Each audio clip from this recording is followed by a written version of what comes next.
একদিন আমার commanding officer colonel মিয়া হাফিজ আমাকে তলব করে পাঠালেন। তার অফিসে যাওয়ার পর তিনি কিছুটা বিব্রতভাবেই বললেন, শরীফ ব্যাটারি কমান্ডারের দায়িত্ব থেকে অব্যাহতি দিয়ে আমি তোমাকে অ্যাডজুটেন্ট পদে বহাল করতে চাই। দেশের এই নাজুক পরিস্থিতিতে আমার স্টাফ অফিসার হিসেবে তোমাকেই আমি মনোনীত করেছি। তার কথা শুনে আমি হতভম্ব হয়ে গেলাম। আমার সাথে কর্নেল হাফিজের সম্পর্ক ছিল খুবই ভালো। ব্যাচেলার হ্যাপিগুলাকি টাইপ কমান্ডো কর্নেল হাফিজ আমাকে খুবই পছন্দ করতেন। আমি তাই সরাসরি তাকে জিজ্ঞেস করলাম, স্যার, আমি ইউনিটের সিনিয়র অফিসারদের মধ্যে একজন, সেক্ষেত্রে আমাকে ব্যাটারি কমান্ডারের দায়িত্ব থেকে সরিয়ে নিয়ে জুনিয়র পদে নিয়োগ করার সিদ্ধান্ত নিলেন কেন? বেচারা কর্নেল হাফিজ মুখ কাচুমাচু করে বললেন, দেখো, জিএইচকিউ থেকে অর্ডার এসেছে, কোনো বাঙালি অফিসারদের দায়িত্বপূর্ণ কোনো পদে রাখা যাবে না। তাছাড়া বর্তমান অবস্থায় সব বাঙালিদের উপর নজর রাখার নির্দেশও জারি করা হয়েছে। তোমার শুভাকাঙ্ক্ষী হিসেবে এই গোপনীয় নির্দেশের কথা তোমাকে বিশ্বাস করে বললাম। আমার অনুরোধ, সব বুঝে তুমি চোখ কান খোলা রেখে সতর্কতার সাথে চলবে। তোমার কোনো কিছু হলে ব্যক্তিগতভাবে আমি কষ্ট পাব। বোঝার চেষ্টা করো, নিহাত অপারগ হয়েই আমি এ ধরনের সিদ্ধান্ত নিতে বাধ্য হয়েছি। তার সিদ্ধান্তে কষ্ট পেলেও তার আন্তরিক স্বীকারোক্তি শুনে তাকে ধন্যবাদ জানিয়ে তার অফিস থেকে বেরিয়ে এলাম। তার সতর্ক বাণী সবাইকে জানাবার জন্য ছুটে গেলাম ক্যাপ্টেন তাহিরের মেসে। সেখানে ডেকে পাঠালাম নূর এবং মতিকে। সব শুনে সবাই ঠিক করলাম আমাদের সব কিছুই করতে হবে অতি সাবধানে। পশ্চিমারা আমাদের সব বাঙালিকেই অবিশ্বাসের চোখে দেখছে, তাই এতটুকু অসতর্ক হলে আর রক্ষা নাই। মহাবিপদে পড়তে হতে পারে। সিদ্ধান্ত নিলাম স্বাভাবিকতা বজায় রেখেই চলতে হবে আমাদেরকে। অত্যন্ত সতর্কতার সাথে গোপনে মিলিত হব আমরা। বাংলাদেশ সম্পর্কে বিশ্বস্ত লোক ছাড়া অন্য কারো সাথে আলোচনা করা ঠিক হবে না। কর্নেল মিয়া হাফিজের সাথে আলাপের পর ঠিক বুঝতে পারলাম ইউনিটের সাথে আমার আর বাংলাদেশে যাওয়া হবে না। ঘটনা প্রবাহ এগিয়ে চলল অতি দ্রুত গতিতে।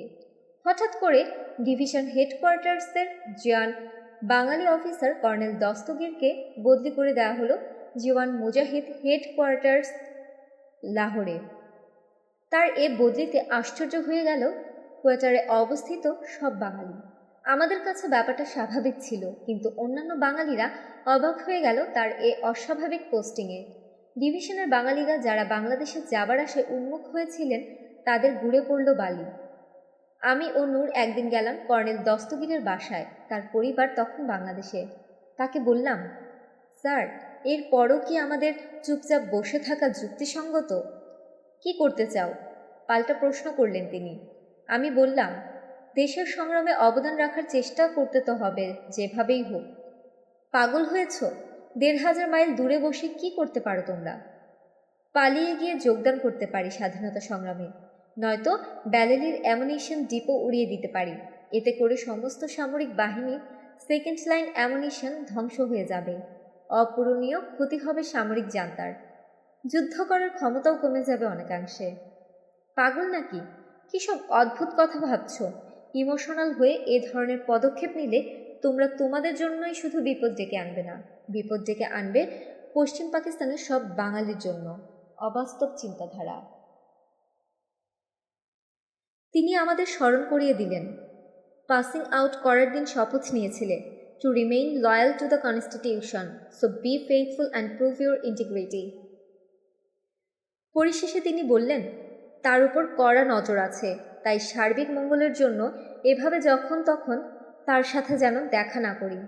কি আশ্চর্য! এই দস্তগীর সাহেবকে জানতাম ভীষণভাবে বাঙালি জাতীয়তাবাদী চেতনায় উদ্বুদ্ধ একজন সাচ্চা দেশপ্রেমিক হিসেবে। তাকে শ্রদ্ধাও করতাম সে কারণে। কিন্তু এ কি, আজ তার মুখ থেকে একই শুনছি। মুহূর্তে মনটা বেশি উঠল। নূরকে বললাম, চলো যাওয়া যাক। বেরিয়ে আসলাম। তিনি বললেন, don't be so sentimental, even if Bangladesh becomes a reality, preserve yourself. Bangladesh can't go without you and me. তার সুবিধাবাদী উক্তি শুনে গাটা ঘিন ঘিন করে উঠল। এ সংসারে সত্যি মানুষ চেনা দায়। বিক্ষুব্ধ মন নিয়ে আমি ও নূর ফিরে এলাম। এরপর যেদিন তিনি লাহোরের পথে যাত্রা করেছিলেন সেদিনও তাকে এখন মিনতি জানিয়েছিলাম, স্যার, এখনো সময় আছে। আপনার মতো বিচক্ষণ সিনিয়র অফিসারের প্রয়োজন স্বাধীনতা সংগ্রামীদের। আপনি রাজি থাকলে আমরা বুকের রক্ত বাজি রেখে আপনাকে সাথে করে পালিয়ে যাবার চেষ্টা করতে পারি। তিনি রাজি হলেন না, রওনা হয়ে গেলেন লাহোরের পথে। ফিরে এলাম হতাশ হয়ে। এবার একাই সিদ্ধান্ত নিলাম ব্যালেনের দ্বীপ উড়িয়ে দেবার। কমান্ডো ট্রেনিং ছিল আমার। সিম্প্যাথেটিক ডিটোনেশন এর মাধ্যমে এক্সপ্লোসিভ দিয়ে সাবোটেজ করে উড়িয়ে দেব ডিপো। তখন আমার বিশেষ এক বন্ধু ছিল ডিপোর চার্জে। তার ওখানে যাওয়া আসার মাধ্যমে সব প্রয়োজনীয় তথ্য সংগ্রহ করতে লাগলাম অতি গোপনে। পাঠান বন্ধুটি বাঙালিদের প্রতি ছিল বেশ সহানুভূতিশীল। প্রয়োজনীয় তথ্যাদি সংগ্রহ করে একটা ট্রেস তৈরি করে ফেললাম। ট্রেসটা নিয়ে একদিন গেলাম ইঞ্জিনিয়ার্সের মেজর কাদেরের বাসায়। উদ্দেশ্য তাকে দিয়ে পরখ করিয়ে নেব আমার ট্রেসটা ঠিক হয়েছে কিনা। তাকে গিয়ে সব কথা খুলে বলে তার সাহায্য প্রার্থনা করলাম। আমার প্ল্যান শুনে তিনি ভীষণভাবে আটকে উঠলেন। বললেন, কি সাংঘাতিক! তোমার কি মাথা খারাপ হয়েছে ডালিম? তুমি কি বুঝতে পারছো না কি করতে যাচ্ছ তুমি? তোমার প্ল্যান কার্যকরী করলে প্রায় কোয়েটা শহরটাই ধ্বংস হয়ে যাবে, তাতে আমরাও ধ্বংস হয়ে যেতে পারি। তাছাড়া তোমার এই কাজ অত্যন্ত ঝুঁকিপূর্ণ। আমি এ ব্যাপারে তোমাকে এনকারেজ করতে পারি না। আমার অনুরোধ, তুমি আমাকে ভুল বোঝো না। এখানেও হতাশা। ফিরে আসার আগে তাকে অনুরোধ জানিয়েছিলাম আমার প্ল্যান সম্পর্কে তিনি যেন অন্য কোনো তৃতীয় ব্যক্তির সাথে আলাপ না করেন। তিনি রাজি হয়েছিলেন, কিন্তু প্রতিদানে আমাকেও কথা দিতে হয়েছিল আমি এ ধরনের কাজ থেকে বিরত থাকব। আমি কিন্তু আমার প্ল্যান কার্যকরী করার চেষ্টা করে চলেছিলাম। ইতোমধ্যে হঠাৎ করেই আমার বন্ধু একদিন বদলি হয়ে পিন্ডি চলে গেল। আমার মাথায় বাজ পড়ল। তার অবর্তমানে ডিপোতে আসা যাওয়ার সুযোগ বন্ধ হয়ে গেল। ফলে বাধ্য হয়ে আমাকে আর আমার পরিকল্পনাও বাদ দিতে হলো। দুঃখ পেয়েছিলাম অনেক, কিন্তু অতি কষ্টে নিজেকে সামলে নিতে হলো। নতুন করে আবার ভাবতে শুরু করলাম কি করা যায়। ঠিক করলাম পালিয়ে গিয়ে যোগ দেব স্বাধীনতা সংগ্রামে। এমন অবস্থায় একদিন নূর এলো আমার মেসে। লনে বসে আলাপ করছিলাম দুজনে। হঠাৎ করেই নূর বলল, স্যার, ক্যাপ্টেন তাহির আপনাকে ডেকেছেন, জরুরি আলাপ আছে। ঠিক আছে, আজ রাতে আমরা একসাথে তার মেসে ডিনার করব। নূর চলে গেল। কি এমন জরুরি আলাপের জন্য তাহের ডেকে পাঠিয়েছেন ভেবে কুলকিনারাই পেলাম না। সন্ধ্যার পর গিয়ে হাজির হলাম তার মেসে। নূর ইতিমধ্যেই এসে গেছে। ডিনারের আগে তার রুমে বসে গান শুনছিলাম। গানের আওয়াজের আড়ালে নিচু গলায় আমরা আলাপ শুরু করলাম। কোনো ভনিতা ছাড়াই ক্যাপ্টেন তাহের বলল, ডালিম, আমি ও নূর পালিয়ে যাবার সিদ্ধান্ত নিয়েছি। চমন বর্ডার দিয়ে আফগানিস্তানে, সেখান থেকে বাংলাদেশ। আকবর বখতির ছেলেদের সাথে তোমার বন্ধুত্ব আছে। তাছাড়া তুমি স্থানীয় অফিসার, এ ব্যাপারে আমরা তোমার সাহায্য চাই। স্বল্পভাষী ক্যাপ্টেন তাহেরের অনুরোধের জবাবে বললাম, স্যার, আমিও পালাবার চেষ্টা করছি। ক্যাপ্টেন তাহের আমার জবাব শুনে খুব খুশি হলেন। আমাকে জড়িয়ে ধরে বললেন, তাহলে তুমি সময় নষ্ট না করে যেভাবেই হোক বর্ডারটা একবার রেকি করে আসো। আমি সম্মতি জানিয়ে ফিরে এলাম মেসে। আমরা তিনজনে কোরআন শরীফ হাতে নিয়ে প্রতিজ্ঞা করেছিলাম আমাদের এই পরিকল্পনা সম্পর্কে কাউকেই কিছু বলা চলবে না। সুযোগ মতো একদিন রেজিমেন্টাল এক্সারসাইজ এরিয়ার রেকি করার উছিলায় ইউনিটের গাড়ি নিয়ে প্রফুল্ল চিত্তে রেকি করে ফিরে এলাম। বন্ধুরা আমাদের পালাতে সাহায্য করবে জানতে পেরে নূর ও তাহের দুজনেই খুশিতে আত্মহারা হয়ে উঠল। এভাবে সব যখন প্রায় ঠিকঠাক, হঠাৎ করে একদিন সিগন্যাল কোরের হাবিলদার নজির রাতের অন্ধকারে আমার সাথে দেখা করতে এলো। লোকাল বাঙালি অফিসার হিসেবে সবার সাথে আমার যোগাযোগ ছিল। বিশেষ করে জুনিয়রদের মধ্যে আমার একটা বিশেষ প্রভাব ছিল। নাজিরের মতো সিনিয়র জুনিয়র অনেকেই তাদের সমস্যাদি নিয়ে আমার কাছে আসতো সুখ দুঃখের কথা কইতে এবং আমার পরামর্শ নিতে। ভাবলাম নাজিরও নিশ্চয়ই তেমন কোনো ব্যাপারেই আলাপ করতে এসেছে। কিন্তু তাকে দেখেই আটকে উঠলাম। তার মুখ ভীষণভাবে থমথম করছিল, চোখ দুটো টলটল করছিল। তাকে দেখে পরিষ্কার বুঝতে পারছিলাম ভীষণ কিছু ঘটেছে। আমি তাকে নিয়ে সোজা আমার ঘরে চলে এলাম। কি হয়েছে নাজির, এত গম্ভীর কেন? জবাবে নাজির অতি নিচু স্বরে বলল, স্যার, সর্বনাশ হয়ে গেছে। ডিপ কমান্ডার GHQতে সাইফার মেসেজের মাধ্যমে জানিয়েছেন 29 EME ব্যাটালিয়নের 3 জন জুনিয়র কমিশনার অফিসার এবং 2 জন নন কমিশন অফিসার চমন হয়ে আফগানিস্তানে পালাতে গিয়ে ধরা পড়েছে। খবর শুনে আমার মাথা ঘুরে গেল। নাজিরকে ধন্যবাদ জানিয়ে বিদায় দিয়ে ছুটে গেলাম ক্যাপ্টেন তাহিরের মেসে। ডেকে পাঠানো হলো লেফটেন্যান্ট নূরকে। গভীর রাত অবধি আলোচনার পর সিদ্ধান্ত হলো চমন বর্ডার দিয়ে পালানোর প্রচেষ্টা হবে অত্যন্ত বিপজ্জনক, তাই এই পথ পরিত্যাগ করে অন্য পথে পালাবার চেষ্টা করতে হবে। অন্য পথ হিসেবে আমাদের সামনে খোলা থাকলো কাশ্মীর, লাহোর, শিয়ালকোট কিংবা ভাওয়ালপুর সেক্টর। ভাওয়ালপুর সেক্টর দিয়ে রাজস্থানের মরুভূমি পাড়ি দিতে সময় লাগবে 2 থেকে 3 দিন। অন্যান্য যে কোনো সেক্টর দিয়ে বর্ডার পেরোতে লাগবে 5 থেকে 6 দিন। এত সময় পাওয়া যাবে কিভাবে? অনেক চিন্তা ভাবনা করে ভাওয়ালনগর সেক্টরকে বেছে নিলাম আমরা। এই সেক্টর দিয়ে পালাতে শুধু সময়ই কম লাগবে তা নয়, আমাদের ডিভিশনের অপারেশনাল এরিয়া ছিল এই সেক্টর। ফলে প্রয়োজনীয় ইন্টেলিজেন্স ইনফরমেশন সংগ্রহ করাও সহজ হবে। পালাবার পরিকল্পনা করার দায়িত্ব যুক্তিগত কারণে আবার আমাকেই নিতে হলো। শুরু হলো আবার এক নতুন পরিকল্পনা। এভাবেই সময় বয়ে যাচ্ছিল। এপ্রিলের প্রথম সপ্তাহের এক ছুটির দিনে দুপুরের খাওয়া শেষ করে মেস থেকে ফিরে বিছানায় গড়াগড়ি দিচ্ছিলাম। হঠাৎ করে দরজায় কড়া নড়ে উঠল। কে জিজ্ঞেস করতেই লেফটেন্যান্ট মতির গলা শুনতে পেলাম। ভেতরে এলো মতি। শুকনো মুখ, মলিন চেহারা। চিন্তিত লাগছিল ওকে। জিজ্ঞেস করলাম, কি ব্যাপার? হঠাৎ কি মনে করে এলে? স্যার, কিছুদিন যাবৎ মানসিক যন্ত্রণায় ভুগছি ভীষণভাবে।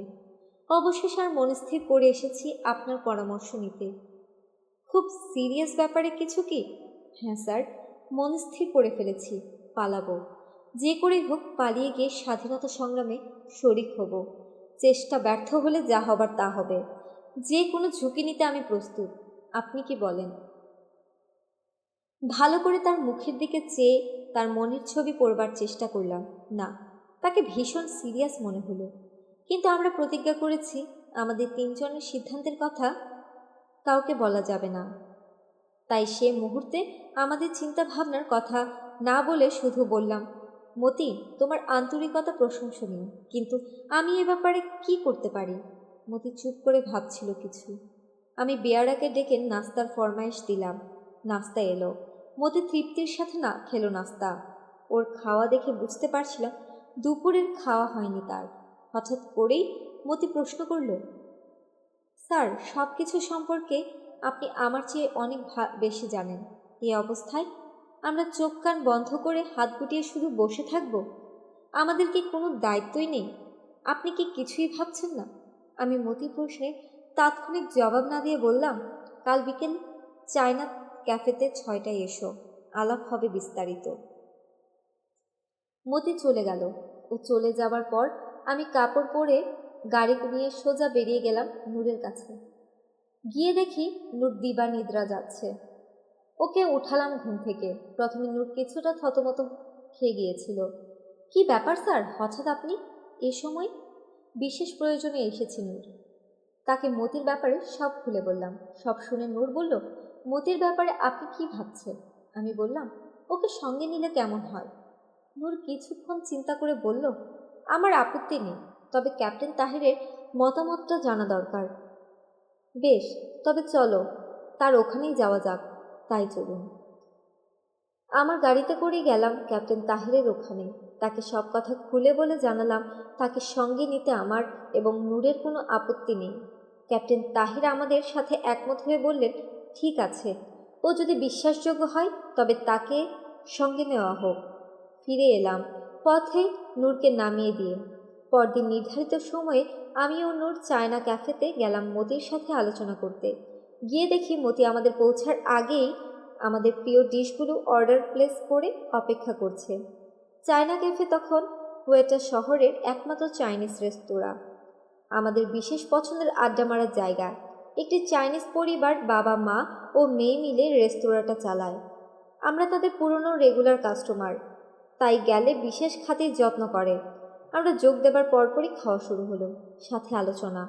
আমি প্রথমেই বললাম, মতি, তোমার গতকালের প্রশ্নের জবাব আজ দিচ্ছি। কোনো কারণবশত সেটা কাল দেওয়া সম্ভব হয়নি। আমি, নূর এবং ক্যাপ্টেন তাহের পালাবার চেষ্টা করছে বেশ কিছুদিন যাবৎ। চমন বর্ডার দিয়ে পালাবার চেষ্টা করেছিলাম, কিন্তু ইএমই ব্যাটালিয়ন এর ঘটনার পর সে পরিকল্পনা বাদ দিতে হয়েছে। এখনও চেষ্টা করছি ভাওয়ালপুর ভাওয়ালনগর হয়ে রাজস্থান বর্ডার ক্রস করব। তুমি আমাদের সঙ্গে ইচ্ছে হলে আসতে পারো। মতির চোখে মুখে খুশি উপচে পড়ল। স্যার, আমি জানতাম আপনি এ সময় চুপ করে বসে থাকতে পারেন না। I am so happy that I can't tell you. I am proud of you, sir. আমি পকেট থেকে ছোট একটা কুরআন শরীফ বের করে তার উপর হাত রেখে ওকে শপথ নিতে বললাম। ও কুরআন শরীফের উপর হাত রাখল। আমি বললাম, বলো, আমাদের পরিকল্পনা সম্পর্কে অন্য কোনো ব্যক্তিকে কিছু বলা চলবে না, কোনো পরিস্থিতিতেই। প্রয়োজন মতো তোমাকে যে দায়িত্ব দেওয়া হবে সেটা বিনা প্রশ্নে তুমি পালন করবে। অযাচিতভাবে পরিকল্পনা সম্পর্কে কৌতূহলবশত কোনো প্রশ্ন তুমি করতে পারবে না। একে অপরের উপর সম্পূর্ণ বিশ্বাস রেখে সমস্ত সিদ্ধান্ত মেনে চলবে। আমার কথাগুলোর পুনরাবৃত্তি করল মতি। কোনো জড়তা নেই, কোনো দ্বিধা নেই। এভাবেই শেষ হলো আমাদের বৈঠক। আমার উপর দায়িত্ব দেওয়া হয়েছিল সবচেয়ে শর্টকাট এবং গ্রহণযোগ্য পথ খুঁজে বের করা এবং সে পথের অপারেশনাল ম্যাপশিট জোগাড় করে তার উপর ওন ট্রুপস এবং এনিমি ট্রুপস পজিশন এবং ডিপ্লোম্যাটিক ট্রেস জোগাড় করা। তাছাড়া কম্পাস, বাইনোকুলার এবং পার্সোনাল ওয়েপন্স জোগাড়ের দায়িত্বও আমাকেই নিতে হয়েছিল লোকাল অফিসার হিসেবে। এর সবগুলোই আমার রেজিমেন্টের বিস্তর রয়েছে, কিন্তু ক্লাসিফাইড আইটেমস হিসেবে অপারেশনাল পারপাস ছাড়া এগুলো স্টোর থেকে বের করার হুকুম নেই।